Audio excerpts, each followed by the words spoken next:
Imagine standing in the absolute center of a relentless, blinding media storm where your entire life, your deepest vulnerabilities, and your private agonizing moments are laid completely bare for the entire world to critique, dissect, and judge. This is exactly what happened when a jury handed down a monumental verdict in Johnny Depp's favor at the conclusion of his high-profile defamation trial against Amber Heard, a legal battle that gripped global attention and sparked intense public debate. While this case dominated entertainment headlines and courtroom commentary for weeks on end, its true impact extends far deeper into the realms of human psychology, collective trauma, and the profound, often hidden ways that chronic public exposure affects our long-term mental and physical health. As we look at the sheer scale of the public spectacle surrounding this trial, we are forced to confront a critical, often ignored reality about how our brains and bodies process the overwhelming stress of prolonged interpersonal conflict, intense public scrutiny, and the agonizing struggle to reclaim one's personal truth and identity. This landmark legal decision serves as a powerful, real-world case study for understanding the massive physiological and emotional toll that toxic relationships, public shaming, and high-stakes stress place on the human nervous system. When we examine a crisis of this magnitude, we are not just looking at a courtroom drama, we are exploring the very boundaries of human resilience and the intricate biological mechanisms that dictate how we cope when our entire sense of safety and reputation is threatened. To fully understand the hidden health implications of such a monumental event, we must first look at what happens inside the human body when an individual experiences a prolonged, multi-year state of severe interpersonal conflict and legal warfare. The human stress response is beautifully designed by evolution to handle short-term, immediate threats, such as escaping a physical predator in the wild. When a threat is perceived, the brain's alarm system, specifically the amygdala, instantly fires, signaling the hypothalamus to activate the sympathetic nervous system. This triggers a massive, rapid release of catecholamines, including adrenaline and noradrenaline, which instantly floods the bloodstream. Your heart rate skyrockets, your blood pressure surges, your pupils dilate, and blood is rapidly shunted away from your digestive and immune systems directly into your major muscle groups, preparing you to either fight for your life or run away as fast as possible. This is the classic fight or flight response, a brilliant short-term survival mechanism that works flawlessly when the danger passes within a matter of minutes. However, when a conflict drags on for months and years, spanning across multiple continents, international headlines, and grueling deposition rooms, this short-term survival system never gets the chance to turn off.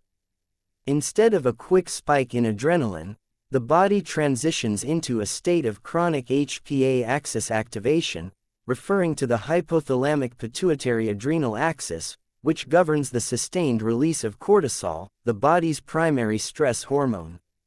When cortisol remains abnormally elevated in the bloodstream for extended periods, it stops acting as a protective mechanism and begins to exert a deeply destructive, wearing effect on almost every major organ system, a phenomenon known in medical science as allostatic load. This accumulation of wear and tear means that the body is essentially burning its own fuel reserves, leading to profound physical exhaustion, compromised immune function, and a severely disrupted cardiovascular system.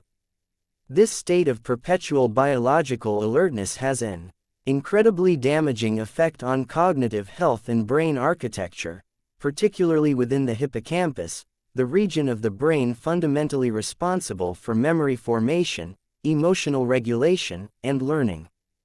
Under the constant, unyielding influence of high cortisol levels, the neural connections within the hippocampus can actually begin to atrophy, making it exceedingly difficult for an individual to process complex information, retain short-term memories, or regulate mood swings effectively.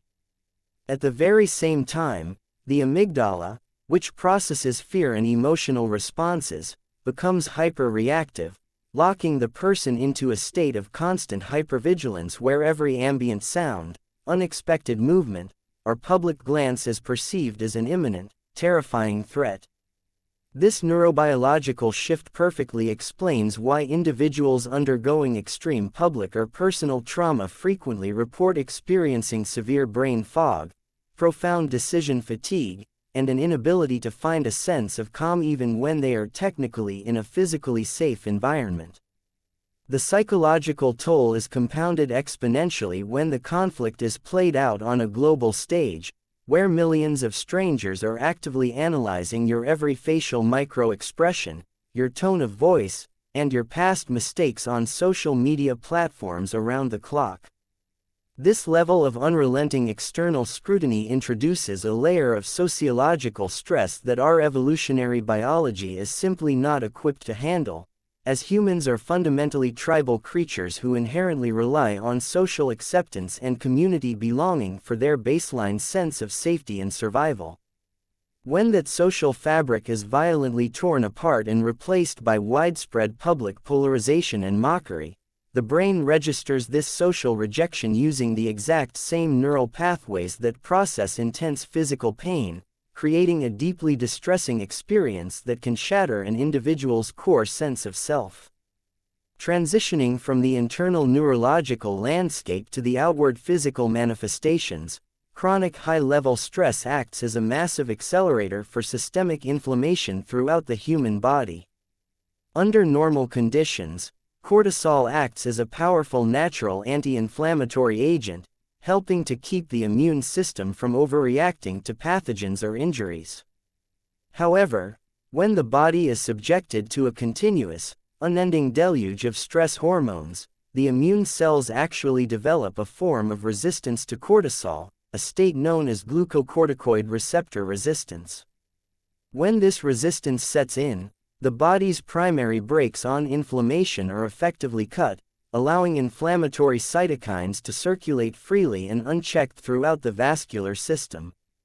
This systemic, low-grade inflammation acts as a silent arsonist, quietly damaging blood vessels, increasing the accumulation of arterial plaque, and significantly elevating the long-term risk of developing severe cardiovascular complications, including hypertension, arrhythmias, and myocardial infarctions.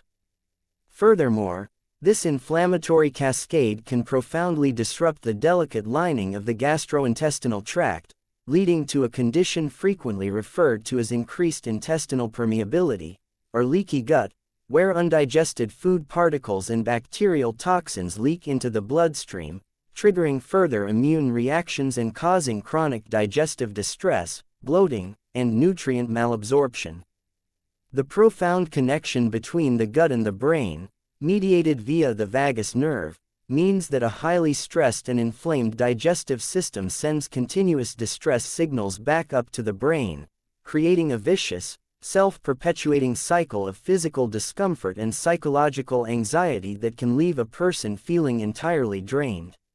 and empty. To effectively navigate or prevent this level of deep systemic depletion, there are several highly critical, evidence-based physiological interventions that must be prioritized, alongside certain common traps that must be avoided at all costs.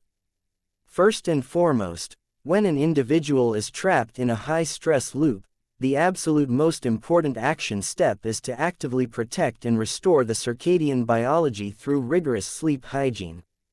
Sleep is the primary biological window during which the brain activates its glymphatic system, which essentially acts as a waste clearance mechanism to flush out toxic metabolic debris and cellular waste that accumulates during waking hours. To facilitate this vital recovery process under conditions of extreme stress, one must completely eliminate exposure to artificial blue light from phones, tablets, and television screens for at least 2 full hours before attempting to sleep, as blue light directly suppresses the pineal gland's production of melatonin, the hormone required to signal the body that it is safe to transition into deep, restorative sleep phases. Additionally, keeping the sleeping environment completely dark, quiet, and exceptionally cool helps lower the core body temperature, which naturally encourages the nervous system to shift out of sympathetic dominance and into the parasympathetic state, often called the rest and digest mode.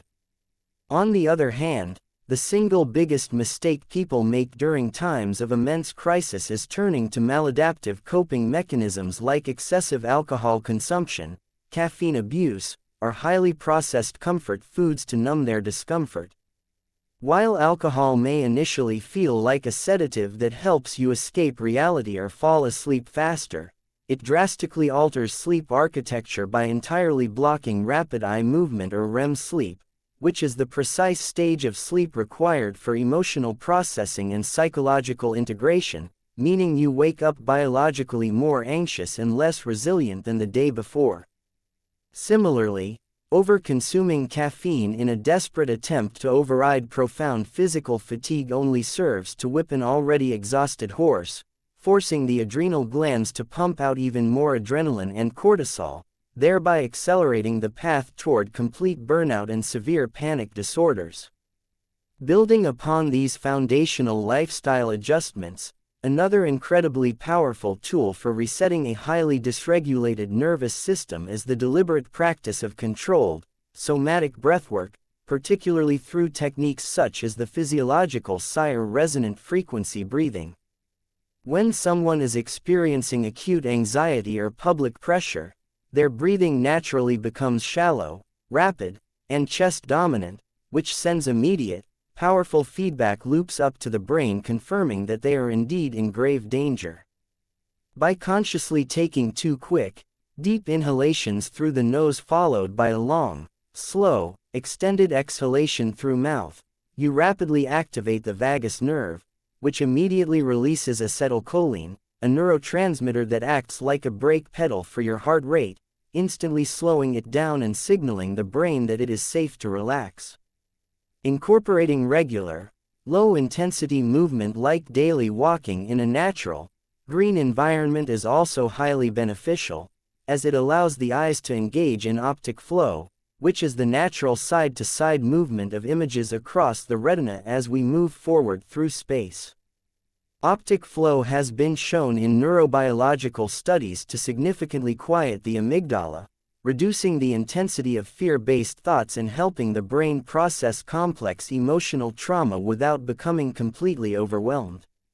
Ultimately, the ultimate vindication seen in a major legal victory can provide an immense sense of closure, but the true journey of biological and psychological healing requires a long-term, deliberate dedication to re-establishing internal safety, restoring cellular health, and patiently rebuilding a life free from the destructive shadow of chronic trauma and public judgment.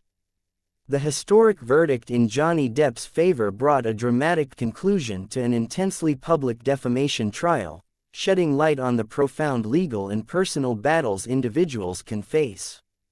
This monumental case serves as a stark reminder of the immense emotional, neurological, and physiological toll that chronic stress and public scrutiny can inflict upon the human body and mind. If you found this information valuable, make sure to subscribe to the channel, like this video, and let me know in the comments what topic you want to see next.